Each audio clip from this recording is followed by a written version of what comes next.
আসসালামু আলাইকুম ভিউয়ার্স। আজকে আমরা চলে আসলাম কর্নিশ নদীর পাড়ে। আর এখানে নদীর মাঝখানে হচ্ছে গিয়া এই হোটেলটা দেখতে পাচ্ছেন। এই চতুর সাইডে নদী, মাঝখানে হোটেল। এই যে স্পিডবোট খেলা করতেছে দেখেন,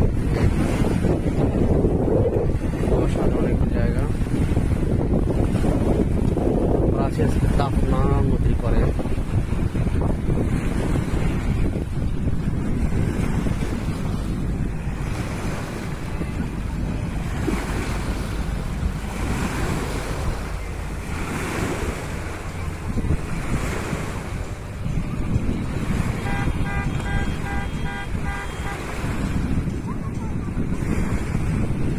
সত্যি জায়গাটা অসাধারণ। যদি কেউ আসেন ঘুরতে, তাহলে আপনার নদীর পাড়ে এখানে আসতে পারেন।